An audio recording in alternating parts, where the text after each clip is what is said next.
Joe Lunardi and many bracketologists think UCLA has to win the Pac 12 tournament to stay as a one seed.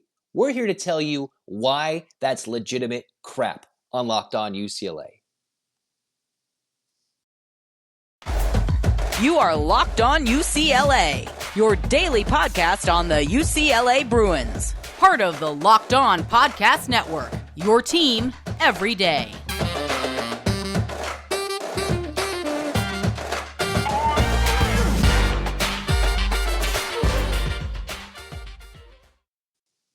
Hey everybody, it's Zach Anderson-Yoxsimer again, your favorite Locked On UCLA host. And we'll welcome back Max Kelton. Yeah, I got to tilt my head the other way. Here on Locked On UCLA. Thanks for making this your first listen each and every day. It's free wherever you get your podcast, and it's available on YouTube. So like, comment, and most importantly, hit that red subscribe button. Max Kelton, Zach Anderson-Yoxsimer. Today we're talking UCLA hoops. It's, fresh in conference tournament season. The NCAA tournament's coming around the corner. Selection Sunday is just right there. There's so many things up in the air. The Jaylen Clark injury, how that can affect seeding, Joe Lunardi's comments to the UCLA beat reporter Ben Bolch about, hey, they still got to win the tournament to be a one seed, which we can try and disprove by our conversation here today. So we've got a lot to talk about with UCLA hoops, who we believe have proven themselves to be a one seed already, win or lose in the Pac-12 conference tournament. Max, tell me your thoughts.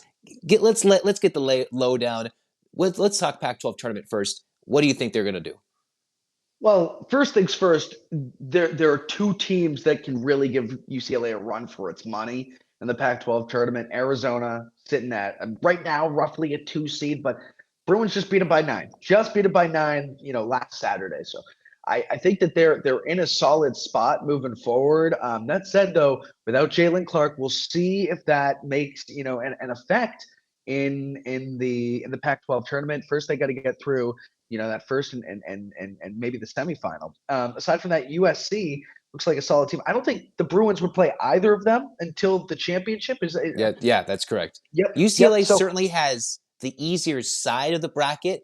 At the moment, we don't know who they're going to play. At the recording of this podcast, we don't know if it's Washington or Colorado, but we will know that when this is posted the next day. So either way, they're playing Washington and Colorado. Colorado's probably without KJ Simpson. Maybe Washington ekes one out. They've got a good Kentucky transfer who can score and get some points. Either way, it's a winnable game for UCLA in the Pac-12 quarters. They should win that game. It's the next game where you could play a Washington State or an Oregon, I believe. And those are two teams who are dark horses to win in this type of tournament scenario. Washington State all season long has been a thorn in some team's side. They've been just coming up short. Oregon, we've seen them before do this, kind of under Dana Altman, go out and just win out of nowhere. So it's that semifinal matchup that I think that could be truly troubling for UCLA without Clark, with two teams who can smell blood in the water and sniff an NCAA tournament opportunity when they wouldn't have one if UCLA possibly was fully healthy. And the final, well, the Bruins just have to get to the final, and then I think we'll see what happens from there. Well, when one guy goes down, another has to step up. But these Bruins, they've been terrific as of late, right? 10 straight wins. I think it's that recency bias. And then the real question comes to me, like, who is the one seed if the Bruins don't get in? And I look at it as maybe 6 teams that are up for the 1 seed. You look at Alabama and Kansas. Each of them lost this week.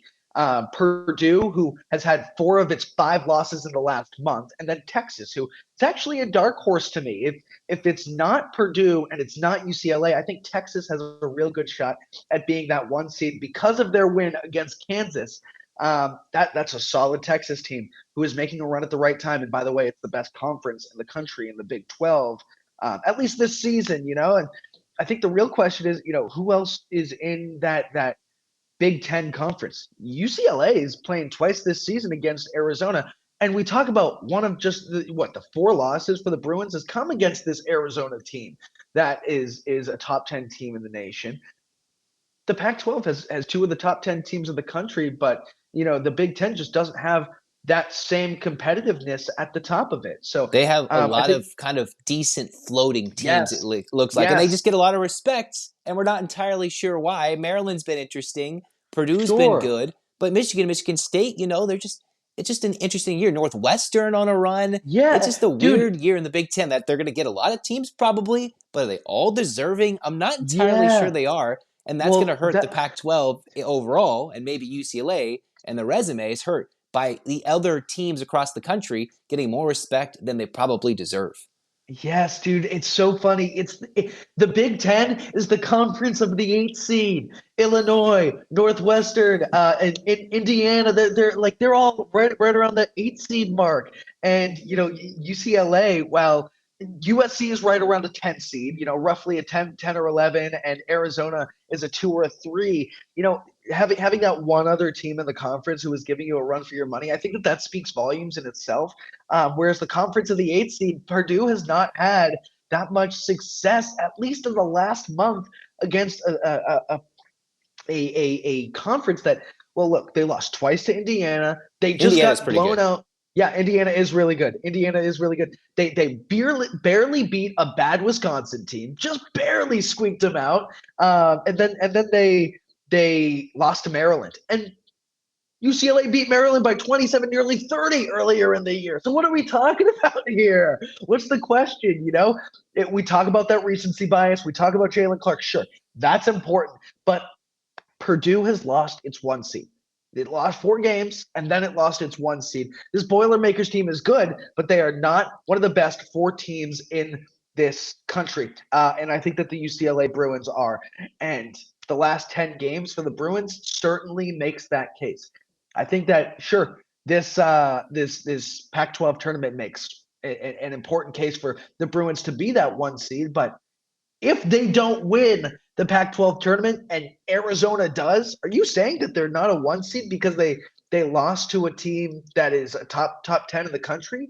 Like, if Purdue beats out a bunch of 8 seeds for their Big Ten tournament, and then the Bruins lose to the number 8 team in the country, does that mean that they're not worthy? I don't know. I can test Lenardi on that one. So I think that's kind of where we're paying attention. I mean, Mick Cronin said, yeah, I'll talk to my father who knows more basketball than Joe Lenardi. Who? That's what he said to, I believe, Ben Bolger in his media availability the other day about, what are you talking about? Like, how are we not a 1 seed? There's been an emphasis for UCLA on the 1 seed, the 1 seed in the West. And again, what we're talking about here is the fact that UCLA is supposedly needing to win this Pac-12 tournament, shorthanded, mind you, with maybe no ideal situation known for Jaylen Clark, at least publicly at this moment. And I'm going to tell you, and Max can maybe banter back with me on what I think UCLA is doing here in terms of the likes of what they're doing with Jaylen Clark after I tell you about FanDuel. FanDuel, it's the midway point of the NBA season. You've got to go join the America's #1 sportsbook with FanDuel. You can download the app. It's a safe, secure, super easy app to use. You can get a no-sweat first bet up to $1,000 back in bonus bets if your first bet does not win. So you can bet anything from money line, from bigger payouts, point scorers, 3 strain. You can get a same-game parlay. Have some fun with it. No sweat first bet. That's FanDuel.com/lockedon, FanDuel.com/lockedon to learn more. Make every moment more with FanDuel, an official sports betting partner of the NBA and with us here at Locked On. Cruising on, here's segment 2. Zach Anderson-Yoxheimer joined once again by Max Kelton. And, we're talking about UCLA needing to win a Pac-12 tournament. We're making the case that they don't need to win it. They shouldn't need to win it, although that may be what the committee decides and what Lenardi is reading the room in terms of UCLA's inability to win the Pac-12 tournament could cost them a 1 seed in the NCAA tournament, all because of the injury to Jaylen Clark. And I think UCLA, this is not actual fact. This is what I think. Let's make this clear. If you're listening or watching to this podcast, I think this is what UCLA is doing. I think Clark is out, and they're holding him out just to make sure, one, well, you can't say he's going to play in the Pac-12 tournament because he's obviously not going to be there. He's not even traveling to Vegas for UCLA. I think he's not playing in the NCAA tournament. You can look at the video. You can take different ways. We haven't had a clear, definitive answer medically as to what he's dealing with necessarily, at least at the recording of this podcast. And I think they're hiding, and they won't tell us that he's out until after that bracket is released. And they might not even tell us till their first game. What do you think about that, Max?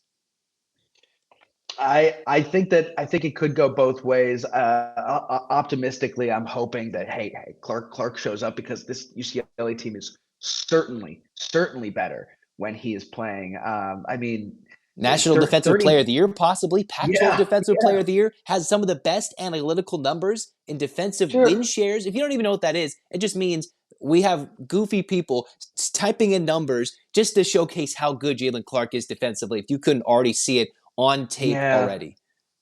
Well, it's not even that. It's just it's filling time for the Bruins, right? He's responsible for 30 minutes per game and 10 shots per game. We talk about his defense, but he's also averaging 13 points per contest. So those 10 shots have to come alive somewhere else. Does that mean Jaime Hawkins takes over, or does that mean it's Tiger Campbell? It could go any way, but the Bruins have to be able to step up, next man mentality. You don't win a championship reliant on one guy or two. It's got to be a full team effort, and that's what we've seen from the Bruins all season long. But the Bruins, who have the national or who have the Pac-12 Player of the Year, the Defensive Player of the Year, the Freshman of the Year, the Coach of the Year. It's a team effort, and we talked about in the last episode how a couple of guys were left off that list. So it's a team effort, and as good as Jalen Clark has been, real question is, can they keep that intensity alive heading into March? This is when they need to come alive.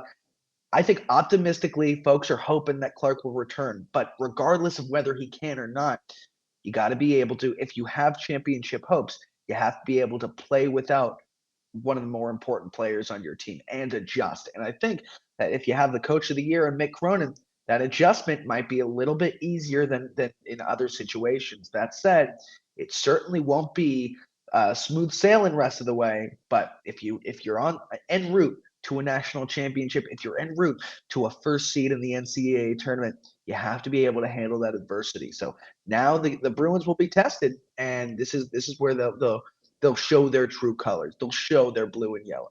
And this is where you have David Singleton, who will be vaulted in the starting lineup for sure, alongside Bailey, which will be an interesting fit there, alongside Bona and Tiger and Jaquez, because sometimes it'd be Bailey coming out for the likes of David Singleton. Those were the two guys who flip-flopped when Bailey was out. And the Bruins still had success, but you could clearly see how much better Bailey made them, especially offensively, defensively, when he wasn't making freshman mistakes, and very well could have won Freshman Player of the Year in the Pac-12 if he wasn't hurt, letting his teammate, Adem Bona, who is outstanding one way or the other. But it's going to come down to, can Dylan Andrews, Will McClendon play key minutes? And how well will Singleton shoot the basketball? Can he shoot a torrid 50% three-point shooting pace? Or will he go on an ice cold streak? And yes, in a tournament game, he's going to miss some threes. In a tournament game, he can make 8 threes in a game and score 24. He can do that. But game in and game out, you're going to have to see the bench step up significantly, because there's times this year where UCLA's bench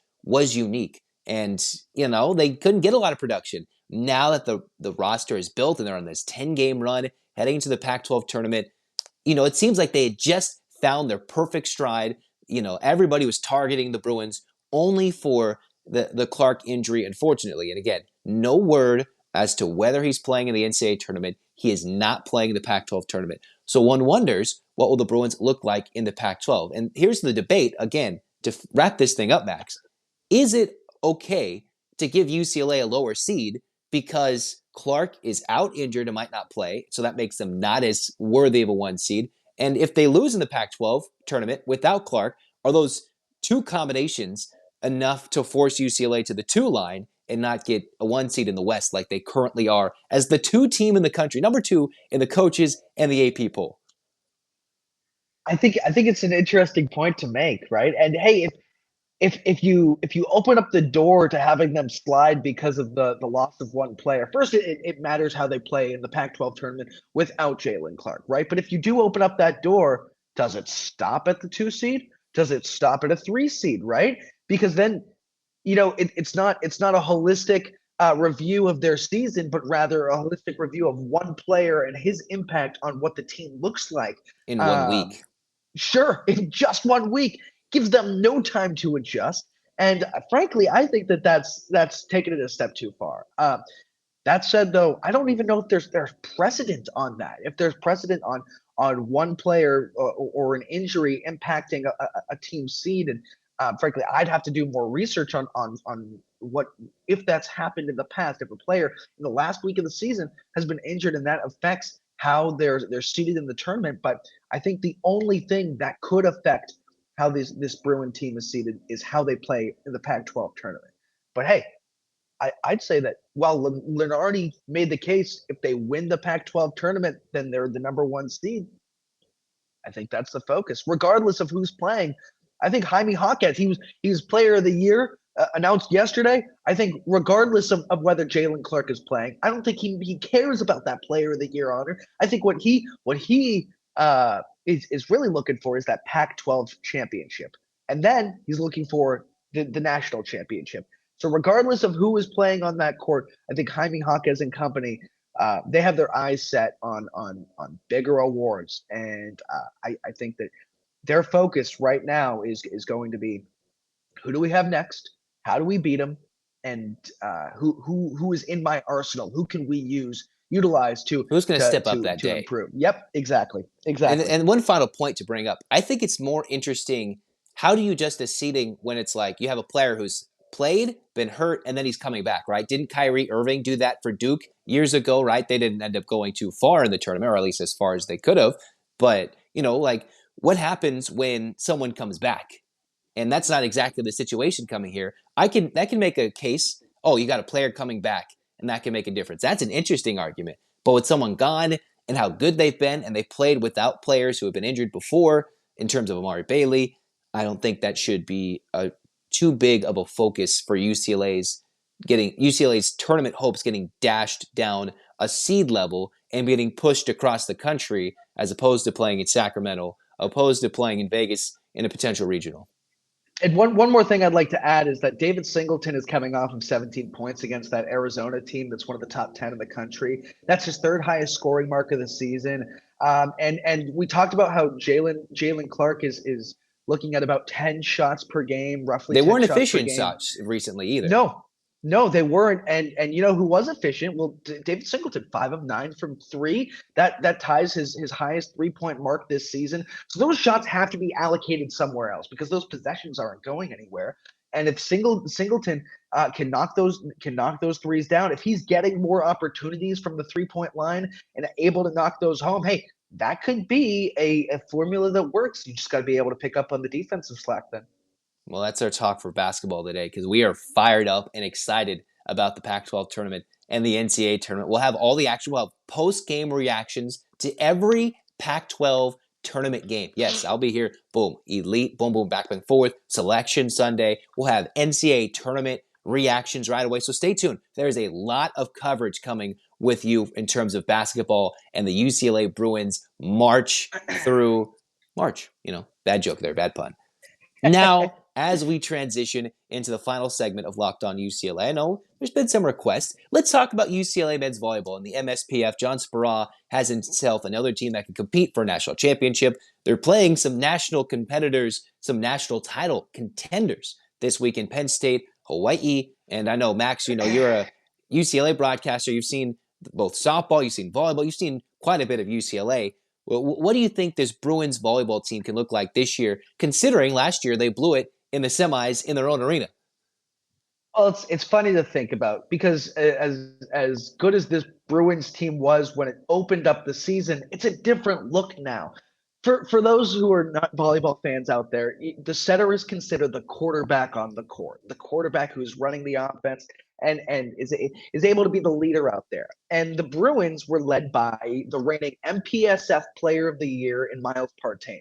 He's a terrific beach volleyball player, a star, if you will, and he has burst onto the AVP scene for beach volleyball. That said, though, he's preparing for the Olympics, and he's stepped away from the Bruins team. That was back in February, and it was really a question of what's coming up next. This is the guy who was the Player of the Year in one of the best conferences in the country. So that gives you an idea of how important he was to this team. He was the quarterback. He was the leader last year, and he led the best hitting percentage in the country this year up until the point where he left. And that was because he got minimal playing time against Penn State in the Bruins' first and only loss of the season. Now it's revenge time.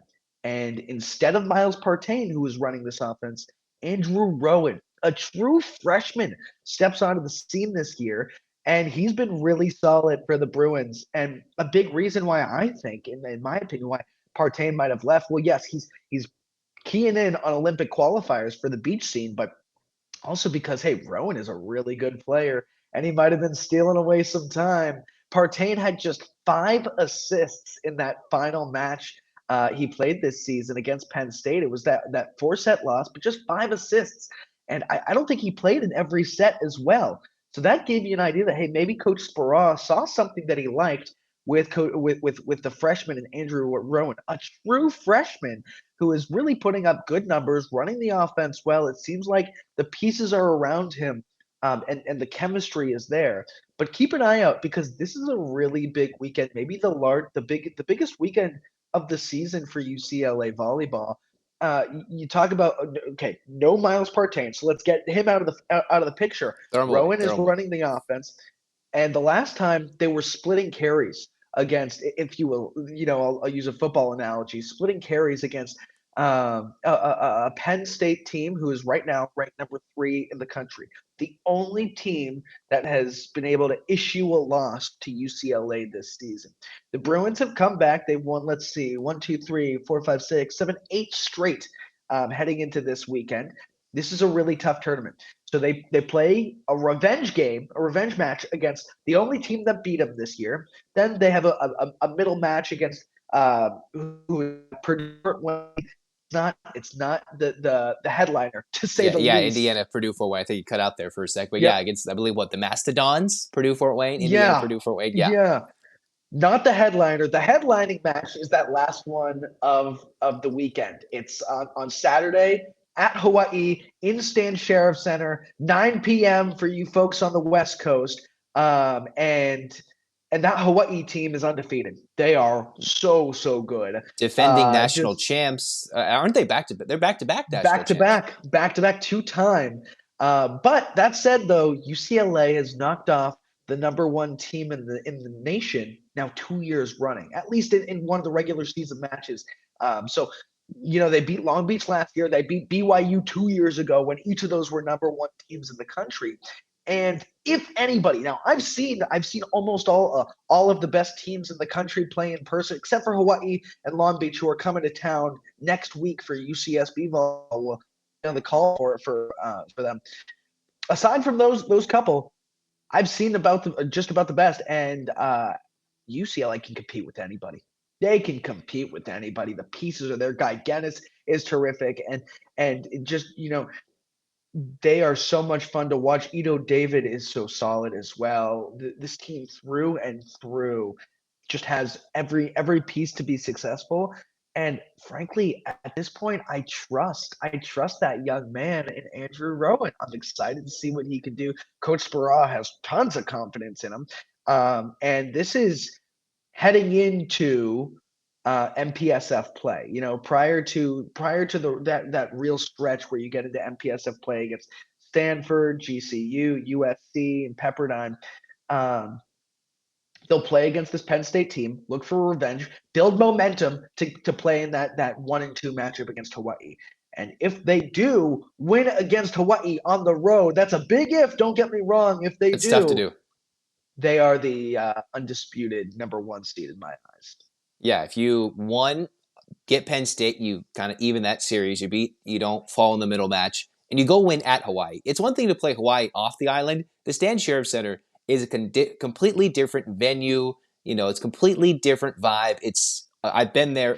And especially for volleyball, it's an insane environment. I mean, it's an insane venue. If UCLA wins there, it is big time. Even if they lose to Penn State, that proves they can go win at Hawaii and prove that they're big time. So basically, what Max is saying to all you folks listening and watching at home, go check it out. Go watch them. Go get these Bruins. Go check them out and see if Coach John Speraw and these mighty Bruins come back this weekend as the number 1 team in the country. They have to go 3-0 to do that, but they are this close to doing so. But for Max, thank you for joining the show once again on Locked On UCLA. We're excited. Basketball's here. Volleyball's across the country. Baseball's having big games here and there. Softball looking to continue their torrid stretch, looking to stay as the number 2 team in the country, grow to number 1. The women, a run to the Pac-12 tournament final. all the excitement with UCLA. We've got you here on Locked On UCLA. So you know what? Go check out Locked On College Basketball and make them your second listen today, because that's a good show to get you prepared for the NCAA tournament for your bracket on Locked On College Basketball. And thanks for making Locked On UCLA your first listen each and every day. It's free wherever you get your podcast, and it's available on YouTube. As always, Bruins fans, hands up, 8 clap time, baby. And 1, 2, 3, 4, 5, 6, 7, 8, UCLA. UCLA fight, fight, fights. This has been Locked On UCLA. Go Bruins.